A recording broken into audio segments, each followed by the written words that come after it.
The sky above Washington burned silver. It wasn't sunlight. It was something else, a tremor in the atmosphere, a glimmer that bent clouds and shimmered over the white dome like oil and water. The morning had begun with hope, Earth's first full peace summit with the Galactic Union, and ended with death. President Jonathan Hale had stood beneath the flags of 50 worlds, his hand extended toward the alien delegate, a towering being of light called Vexor of the Lyrian Concord. The cameras broadcast it to every screen on Earth. Billions watched in silence as two species sealed history with a gesture. Then the light changed. For a single heartbeat, no one understood. The air twisted, sound vanished, and a pale spear of energy lanced down from orbit. It hit the white dome like a god's finger. The explosion flattened the Capitol, vaporized the gardens, and carved a crater 100 feet deep where humanity's unity had stood. When the light faded, there was nothing but silence, then screaming. Commander Rhys Donovan, head of Earth's Defense Corps, was airborne within minutes. His chopper cut through the smoke, its searchlight slicing over ruins still glowing red. The calms were chaos, overlapping distress calls, disbelief, rage. The president's gone. Repeat, Hale is down. The summit's wiped out. Donovan landed near the crater, boots sinking into ash. He could still see fragments of banners, the twisted glint of alien armor. Hale's security detail was gone. His aide's ID badge fluttered in the wind.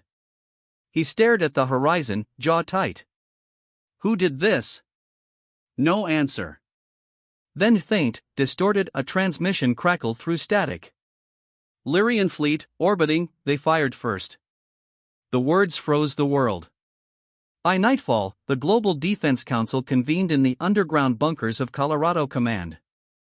Every surviving world leader appeared via HoloLink, faces lit by the blue glow of desperation. General Elena Brooks, head of the United North Fleet, slammed her fist against the table. Vexor's ship was still in orbit. They opened fire before the handshake finished. This was an execution. Someone whispered, "They killed the President of Earth on live broadcast." Brooks' voice dropped to a growl. "Then we show them what that costs." Admiral Marcus Trent leaned forward, his cybernetic eye glinting. "We can't rush this. The Lyrians command 3 sectors of space. Their fleet numbers in the thousands." Donovan's voice was low but iron. "Numbers don't matter. Not anymore." The room fell silent. The screen behind them replayed the final moment of Hale's life, frozen on the instant before the beam struck. His face was calm, unguarded. The symbol of the United Earth Coalition shone on his chest, a blue planet encircled by stars. "We stand among the stars as equals," Hale had said that morning. "Let no one stand above another." Now, that line was on every wall, every transmission, every soldier's visor. It became a promise. By the third day, every orbital yard in the Sol system roared to life. The Terran fleet, long kept in reserve for defense, was mobilized under one name, Operation Wrath. Across the continents, the factories of old Earth thundered again. The skies over Detroit burned with ship exhaust. Giant launch frames rose from Nevada to Nairobi. The colonies on Luna and Mars sent every available vessel. Humanity, once divided by borders and politics, united under one shared fury. Commander Donovan stood before his troops, rows upon rows of soldiers in black armor bearing the white insignia of Earth. He raised his voice through the storm of engines. "Listen up. They thought we'd break. They thought we'd kneel. They killed our leader and called it peace. Well, we don't kneel, we rise. We don't forget, we avenge." A roar erupted from 10,000 throats, shaking the hangar. The screens behind him displayed the first target, Lyra Prime, the capital world of the alien Concord. The message was simple: Earth remembers. That night, Donovan couldn't sleep. The world outside his window glowed with the light of thousands of engines piercing the sky. In the quiet hum of the command center, he found himself staring at Hale's last speech again. "We may be small among the stars," Hale had said, "but we are infinite in resolve." Donovan whispered to the empty room, "I'll make them remember that." A soft chime echoed an incoming encrypted call. The hologram of Admiral Brooks appeared, her eyes hollow but burning. Reese, reconnaissance confirms the Lyrians are claiming it was an accident. They're calling it an energy malfunction. Donovan laughed bitterly. An accident that leveled the capital? Exactly. Their High Council denies any intent. Then intent dies with them. Brooks hesitated. If we strike first, we start the largest war in galactic history. He stared into the dark, the distant glow of ships ascending beyond the clouds. It already started, Elena. They just don't realize it yet. By morning, Wrathfleet 1 was fully armed. 100 battleships, 1,000 cruisers, and legions of drones. Humanity's flag, a white Earth against black stars, waved from every hull. The first interstellar war in human history had begun. Donovan boarded the flagship Erebus, its hull forged from lunar titanium, engines roaring with antimatter cores. As it lifted through the stratosphere, Earth's curve shimmered below, blue, fragile, unaware. He stood at the observation deck as the ship breached orbit. The planet's surface was still scarred from the attack, a faint, smoking wound where Washington once stood. "Sir," said Lieutenant Harper Quinn, stepping beside him. "Orders from High Command. We're greenlit. Target coordinates, Lyra Prime." Donovan nodded.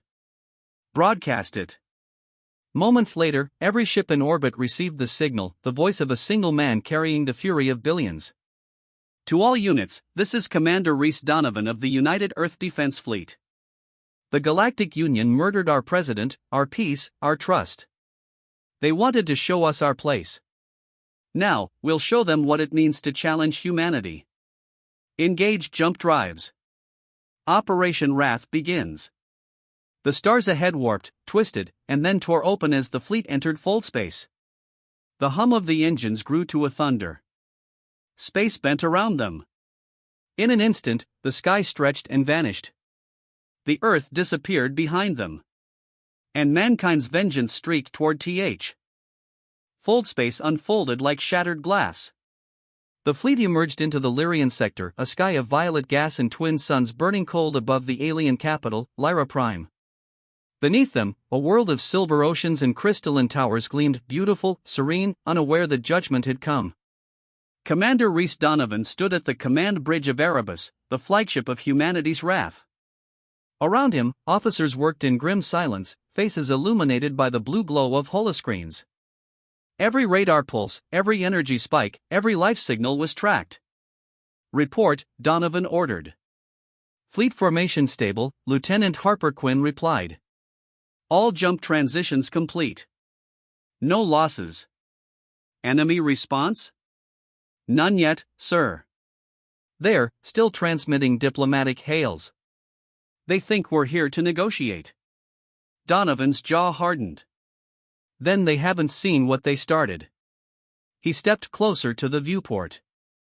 Lyra Prime filled half the horizon, its beauty almost mocking.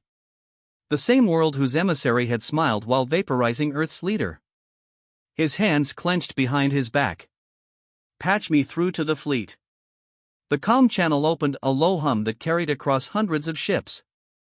"This is Commander Donovan. You know why we're here. The Lyrians call themselves the Keepers of Peace, but peace built on blood isn't peace.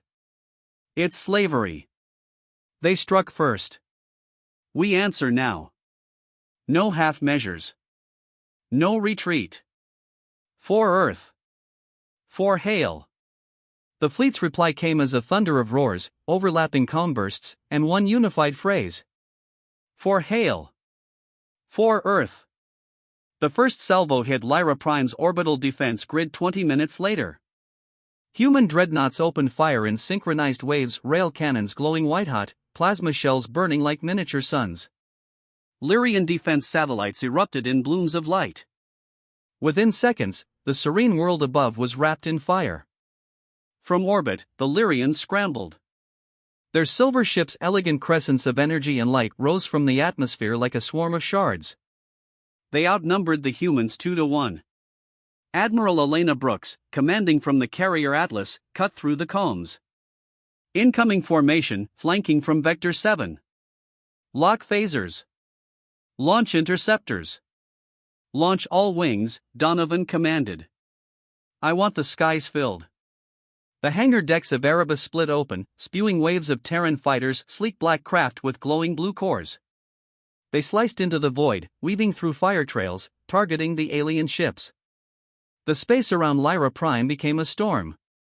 Explosions lit the dark like a heartbeat.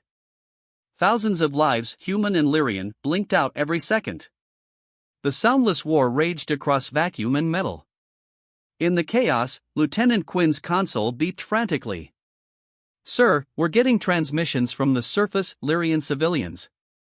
They're pleading for evacuation. They say the High Council is gone." Donovan's eyes flicked toward her. Gone? Destroyed in the first orbital strike. He stared at the burning planet below. The skyline was collapsing, towers falling into oceans of molten glass. This wasn't supposed to be mercy, he murmured, more to himself than anyone. But it wasn't supposed to be madness either. Brooks' voice cut in, sharp and cold. "Donovan, do you read? Their fleet's folding reinforcements from the outer spheres. They'll be here in 6 minutes." He snapped back to command. "Then we finish before they arrive. Target their energy cores. Full bombardment. No hesitation." The Erebus and her sister ships aligned in formation, railguns glowing brighter than dawn. When the command came, the void erupted again. Beams of plasma sliced through the planet's atmosphere, carving wounds into its crust. Lyra Prime screamed. The Lyrian fleet retaliated. A dozen of their battleships unleashed photonic storms that ripped through the Terran front. The Vanguard, a cruiser 3 miles long, took a direct hit, her hull split open like paper, her core detonating in a blinding sphere that tore 5 ships apart. Donovan staggered as the shockwave shook Erebus. "Status. Forward shields down 20%. Quinn shouted. "Weapons overheating. Keep firing." The bridge lights flickered as the ship returned fire, its main cannon blasting through a Lyrian warship's heart. The alien vessel broke apart, scattering molten fragments across the void. Brooks' voice came again, strained, fierce. "Sector 9 breached. They're pushing our flank. We need reinforcements now." Donovan turned to his helmsman. "Send the Odyssey and Raven squadrons to her position. Tell her she's not alone." Moments later, 2 human destroyers banked through the chaos, diving into the enemy swarm. Their cannons flashed like lightning, clearing Brooks' line. But the cost was heavy. The Odyssey exploded seconds later, its crew of 2,000 gone in silence. Donovan felt it like a knife. Every death carried weight, but none could stop the momentum. Humanity's wrath had no brakes. Only direction. Hours passed like seconds. The once glimmering Lyrian fleet was now debris. Their last battleship fell, splitting apart in orbit. Below, the planet was in ruin, oceans boiling, cities ash raining into the atmosphere. The sensors quieted. The void was still. Victory, but hollow. Lieutenant Quinn whispered, "We did it." Donovan didn't answer. He watched the world burn, its light reflecting in his eyes. "No," he said softly. "We survived. But this isn't victory." Brooks' transmission came through one last time, her voice trembling now. "Reese, reconnaissance confirms total neutralization. Lyra Prime is gone." He closed his eyes. "End the broadcast. Begin recovery operations." Quinn hesitated. "What do I mark it as, sir?" He opened his eyes, filled with fire and sorrow. "Mark it as justice." But the galaxy did not see justice. Across the stars, news of Lyra Prime's fall spread like wildfire. Worlds that had once watched Earth with contempt now trembled in silence. The Galactic Union, fractured, terrified, declared the human race a rogue civilization. Donovan knew what would come next: retribution. He stood alone in his quarters, gazing at a hologram of Hale, the smiling man who had believed peace was possible. "We stand among the stars as equals." He whispered, "We stood, Jonathan. But now they'll only see us as monsters." Outside his window, wreckage drifted past like ghosts. The fires of a dead world glimmered in the distance. A faint beep interrupted his thoughts, an incoming encrypted signal from Earth Command. He opened it. Admiral Brooks appeared, face lit by grim light. Reese, satellite intercepts confirm multiple Union fleets mobilizing. They're uniting against us. How many? Too many. He nodded slowly, jaw set. Then we finish what we started. Brooks frowned. You mean? Their fleets are scattered across a dozen sectors. We strike before they gather. Burn their supply lines, cripple their gates. Show them what it means to wake a sleeping world. There was silence, then Brooks' quiet reply. You've changed, Reese. So has the galaxy. When Erebus turned from the ruin of Lyra Prime, its engines ignited the dark with pale blue fire. One by one, the rest of the Terran fleet followed, leaving behind the ashes of the once proud Concord. The message they left burned into every broadcast across the stars. Earth does not forgive. The war had only begun. The war had no dawn anymore, only fire. For 6 months, the stars themselves seemed to burn. From the crimson clouds of the Vega expanse to the broken rings of Orion, the fleets of the Galactic Union came for Earth. Each world that joined their armada added another layer of vengeance. They called it the coalition of the pure, 50 alien civilizations united not by peace, but by fear. Fear of mankind. Commander Reese Donovan watched their approach from the bridge of Erebus, its hull scarred, engines coughing light. Around him drifted what remained of the Terran fleet, a fraction of its former glory. The proud armada that had annihilated Lyra Prime was now hunted prey. Status, Donovan said quietly. Lieutenant Harper Quinn didn't look up. 78 ships operational, sir. 200 more in drydock, undergoing repairs. Earth's orbital grid is online, but the power cores are unstable. And the coalition? She hesitated. Scanners count at least 3,000 warships entering the Sol perimeter. They'll be here within the hour. The words fell like stones. An hour. After all the victories, the rage, the fire, humanity stood at the edge of extinction. In the war room below the Rockies, the remaining Earth command leaders gathered in silence. General Elena Brooks stood before the holographic table, tracing the swarm of red markers closing around the solar system. We have one option left, she said. Project Helios. Donovan's projection flickered beside her. Helios was never meant for this scale. It's a planetary defense array, not a weapon. Brooks' eyes burned. It can be. The fusion lattice draws power from the planetary core. If we invert the field, it becomes a focused detonation. He stared at her. You're talking about turning Earth into a bomb. I'm talking about survival, she snapped. If they breach orbit, they'll blast the planet anyway. At least this way, we take them with us. The room fell silent.